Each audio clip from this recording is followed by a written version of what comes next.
I hear all kinds of things about networking in the post-pandemic world.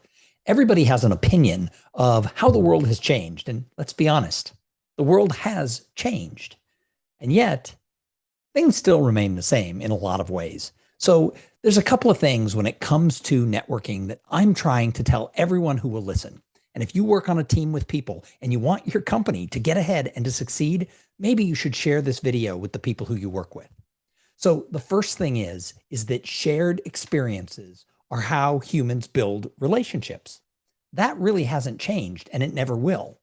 If you're thinking of having people over for Thanksgiving, who are you going to invite? People you've never met, who maybe you've seen online, or are you going to invite people who you've shared real experiences with? People you went to college with, people you've shared vacations with, people who you've had coffee with. You're not going to invite a bunch of digital strangers over to your home for Thanksgiving. You're going to pick the people who you know, you like, and you trust. And we get to know people, like them, and trust them through shared experiences.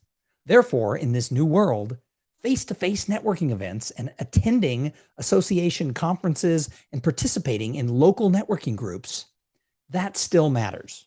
So that's the first thing you need to think about is how do humans build relationships? And I mean real relationships where people think of you and they actually want to make your success important to them. That's what happens when you create a networking situation, because the definition of networking is the creation of long-term and mutually beneficial relationships between two or more people where everyone involved finds more success because of those relationships than they ever would have without them. So be conscious of the fact that you have to get where the people are. If you want to have the opportunity for your company to sell more, if you want opportunities for your career, you can't stay at home and just follow people on Twitter and LinkedIn and Facebook and TikTok. You have to actually be known to people. Now, there are examples of people who have gotten totally known in an online world and had all kinds of opportunities just fall in their lap. And that is awesome. But those are the outliers. Let's look at the majority of people, and the types of opportunities that come to them come from people in their network. So realize those shared experiences are really important. The second thing is be conscious of not letting your competitor have the advantage. I've seen it all the time. People say, oh, I don't want to go to that networking group. There's too many people in my industry who already participate. However, if they're there and there's potential clients or potential referral sources there, why would you say, oh, I'm going to let my competitor have that advantage? No, you have to go where the people are, and you have to realize that you don't want to give an advantage to your competitor. Not now, not ever.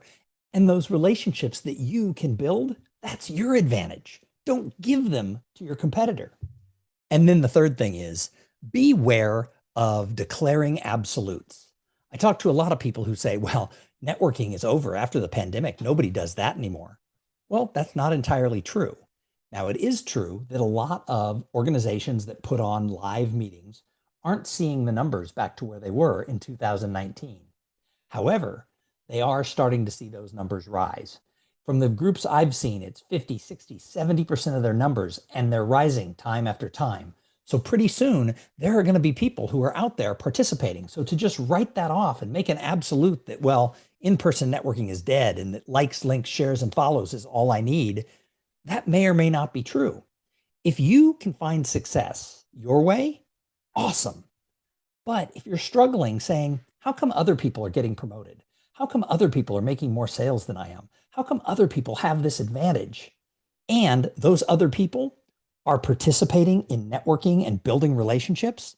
Maybe you need to not have an absolute and just start looking for how can I get out there and build my reputation? How can I build my brand in my industry and make sure that I'm putting my company where it matters? I am a really big believer that all opportunities in life come from people. And we've spent a lot of time being distanced from people and just hanging out with the people who we know and like already. But the problem is that that doesn't set you up for the future. So you need to be thinking about how can I expand my reputation, my brand, my network? And you do that from getting involved where the people are. So start rethinking what it is to network. Because yes, the world has changed and some things are very different than they were in 2019. And some things are still very much the same. I know that if you've watched this video, you don't feel that you have a connection to me, and I certainly don't have one to you. But if we had had a cup of coffee, a meal, or a beer, and then we text sometimes and we talk on the phone and we run into each other at conferences, over time, we could build a relationship where we have a real friendship and we help each other succeed because that's what it is to be human. We don't just think, oh, I clicked on their profile once, I'll send them a referral. No, it's the person who you really know in your heart and soul, and you want to give that referral to them because you want to see them succeed. That's what it is to have a real network and to be part of a community.